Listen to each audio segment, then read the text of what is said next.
كنت كتبت لي سؤالا يتعلق بمسألة هجران الفاسق. نعم.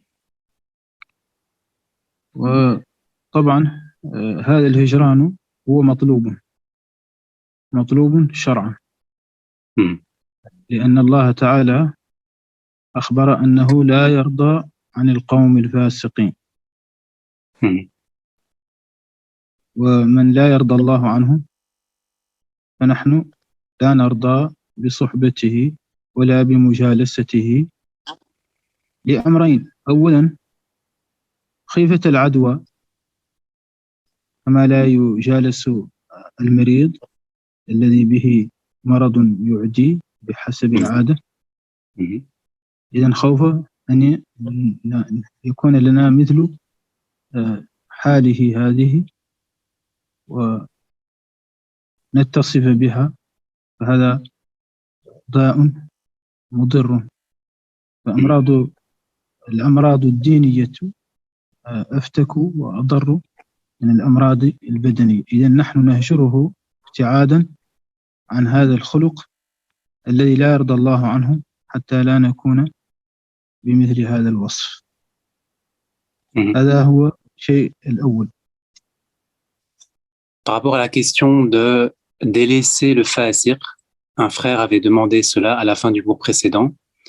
La réponse ici que le cheikh a commencé à donner, elle est liée au fait que initialement, dans la charia, les fasiq ne sont pas agréés par Allah. Allah nous a appris qu'il n'agrée pas les fasiqin, les personnes dévoyées, les fasiqin.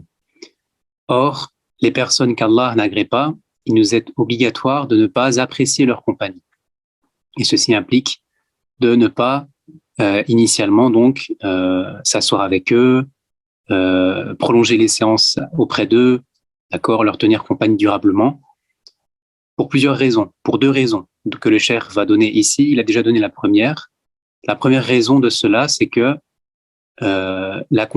tenir la compagnie d'un fasiq, c'est quelque chose qui est ressemblant à tenir la compagnie de quelqu'un qui est malade.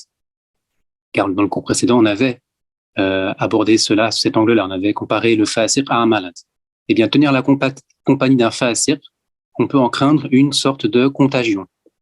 Une contagion, non pas du point de vue d'une maladie au sens propre, mais du point de vue de son comportement et son caractère qui est bas en termes d'état. D'accord ? Donc, si quelqu'un il tient la compagnie d'un fasiq, on craint pour lui qu'il soit contaminé par les mauvais caractères de ce fasiq. Donc, c'est par crainte de contagion, première raison, qui présente la nécessité de fuir, de délaisser le fasiq. الشيء الثاني أن هذا الفاسق هو إذا كان فسقه غير مخرج من الإسلام، لكونه يشرب خمرا أو يزني أو نحو ذلك من الفواحش أو يغتاب الناس، هذا مريض كما قدمنا ويمكن علاجه. الإنسان يمرض بالمعصية ويموت بالكفر. قال تعالى: أومن كان ميتا فأحييناه. الكافر ميت. إذن بينما الفاسق هو مريض ويمكن علاجه، فنحن بهذا الهجران كأننا نعالجه بهذا الهجران، نعالجه. فهذا من النصيحة لهذا الفاسق الذي ما زلنا نرجو له خيرا. إذا نهجره لإصلاحه، نهجره معالجة لمرضه هذا. فإذا هذا هو الأمر الثاني. Donc ici, le cheikh, il donne une deuxième raison qui, en réalité, il apparaît qu'il s'agit plutôt de deux cas de figure plutôt que deux raisons. Donc, deux cas de figure, deux approches qu'on peut avoir avec un fasiq. La première, on l'a donnée avant. Le cheikh, ici, il donne le deuxième cas de figure possible. C'est appréhender le fasiq donc, en tant que malade. Et s'il s'agit d'un fasiq, d'un fisq, donc d'un dévoiement qui ne le fait pas sortir de l'islam. Un dévoiement qui est tel que le fait de boire de l'alcool, le fait de médire les gens, des gens, yani.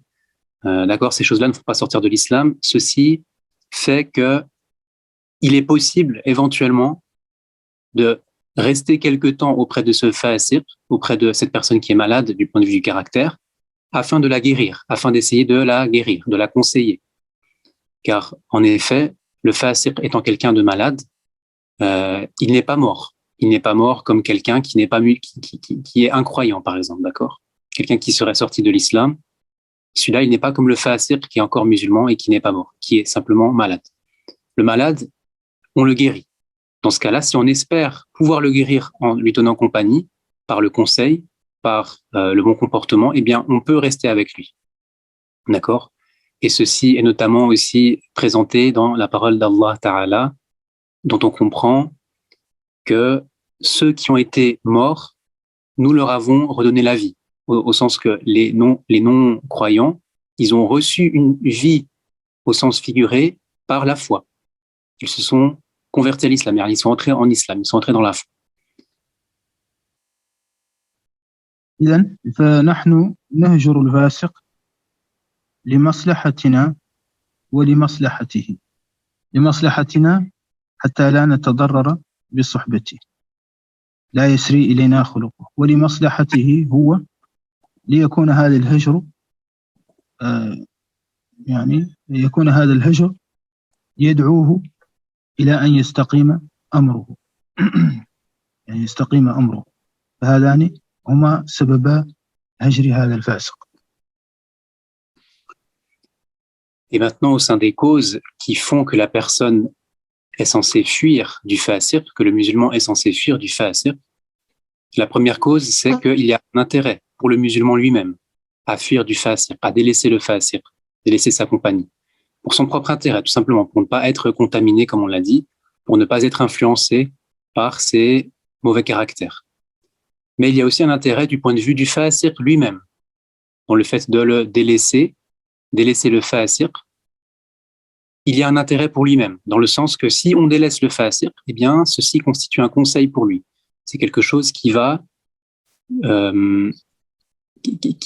le rectifier son cas, rectifier son état, potentiellement. وكل هذا بقدر المستطاع. هذا الهجر المطلوب منا هو بقدر المستطاع. لا يطلب منا هجر لا نستطيعه. فمثلا إذا كان هذا الشخص يعني دعتنا ضرورة لمجالسته أو دعتنا ضرورة للسكنى معه لأننا لا نجد مكانا غير المكان الذي هو فيه، أو تربطنا به ارتباطات يومية بحيث لا يمكننا أن نقطعها، بها وسيلة حياتنا اليومية، بها استمرار علاقة أيضا ضرورية. فحينئذ إنما يطالب الشخص بقدر ما يستطيع. فهذه ضرورة تدعو لمجالسته، تدعو لمخالطته، لكن ينبغي أن تكون هذه الضرورة نقتصر فيها على ما هو محتاج إليه، يعني لا نتوسع بل نقتصر على القدر الذي دعتنا إليه الضرورة. فمثلا إذا دعت الضرورة لأن نجالسه ساعة، لكن أكثر من ساعة غير محتاج إليه، فأنت إذن ينبغي أن تهجره في غير ذلك الوقت، أن تهجره في غير ذلك الوقت الذي أنت فيه مضطر لمجالسته. إذن هكذا. فما أبيح القاعدة أن ما أبيح للضرورة يتقدر بقدر تلك الضرورة، يعني يكون بقدر تلك الضرورة. Le cheikh maintenant ici a insisté sur un point important, c'est le fait que la personne, elle n'est chargée que de ce dont elle est capable, à tout point de vue, c'est-à-dire, d'accord? Donc non seulement elle est chargée de délaisser le fasiq tant qu'elle le peut, comme elle le peut, d'accord, de sorte que en fuyant de sorte qu'elle est capable de fuir de ce fasiq, de délaisser ce fasiq, sans que ceci ne constitue une nuisance majeure sur sa vie et sur son quotidien. D'accord? Et à contrario, donc, si maintenant les nécessités sont claires, si les nécessités apparaissent pour le musulman, qui font qu'il est contraint de tenir la compagnie à un certain moment, ou bien à certaines périodes de la semaine, certaines périodes de la journée, un fasir pour des nécessités vitales, eh bien, il n'y a pas d'empêchement à cela, shar'an, pour lui.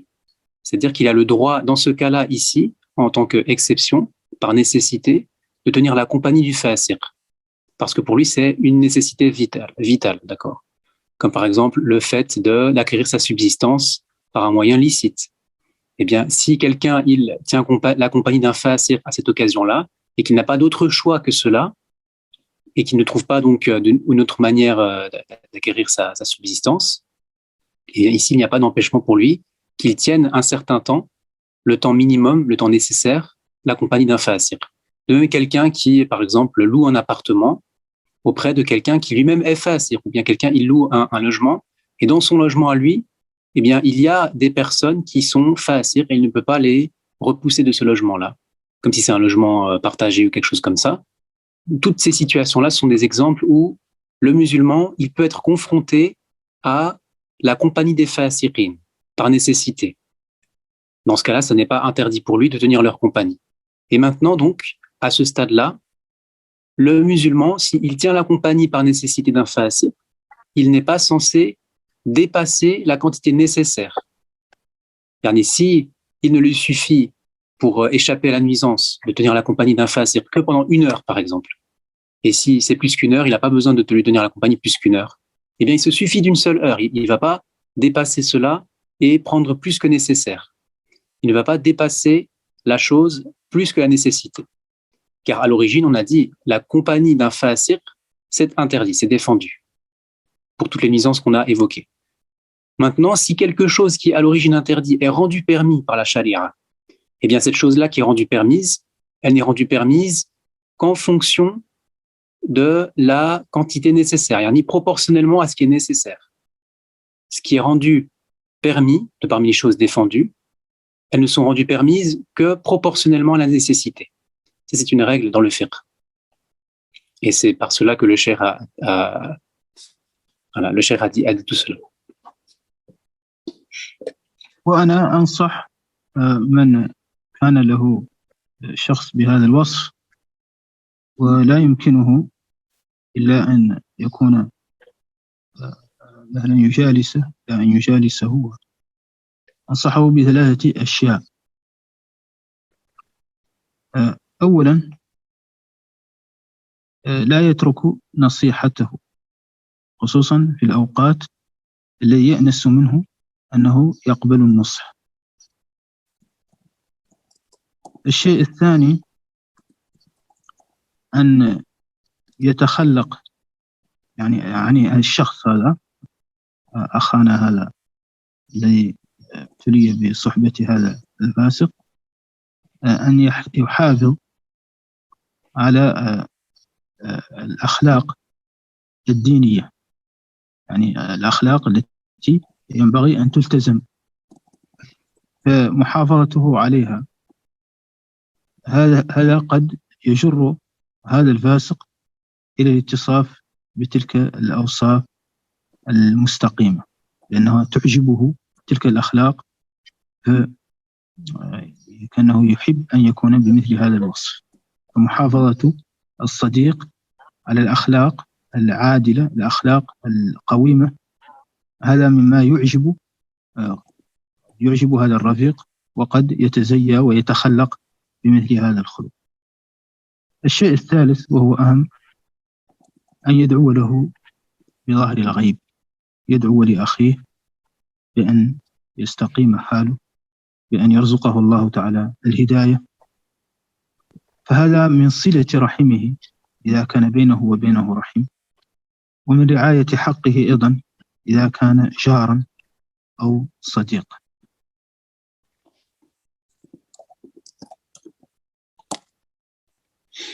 Le cheikh ici a donné plusieurs conseils par rapport à celui qui est contraint ou qui tient la compagnie d'un fasiq pour les raisons ou les excuses qu'on a évoquées précédemment. Le musulman qui tient la compagnie d'un fasiq, le cheikh ici lui a conseillé 3 choses. La première des choses, c'est de ne pas ne pas délaisser le conseil auprès de ce fasiq, que le musulman en sa compagnie, il n'abandonne pas le fait de lui indiquer le bien, de le conseiller lillahi ta'ala.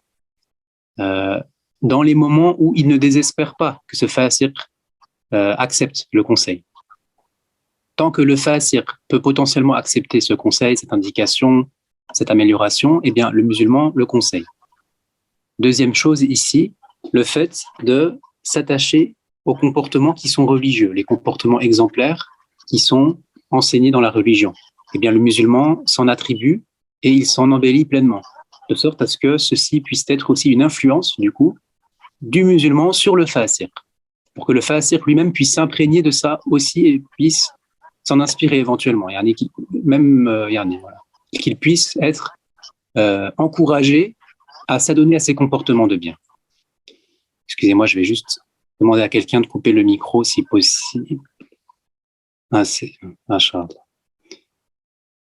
Donc, ce musulman-là, potentiellement, il peut influencer le fasiq dans le bien. Le fasiq peut équilibrer son état, améliorer sa situation grâce à cela.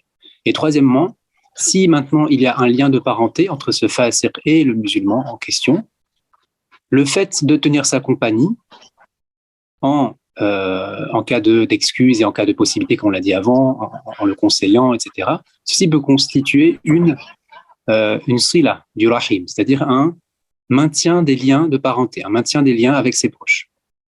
D'accord ? Et ceci, donc, c'est comme si on fait d'une pierre deux coups. Non seulement le musulman peut le conseiller, il peut le conseiller par la parole et par son état, mais aussi il entretient les liens avec ses proches.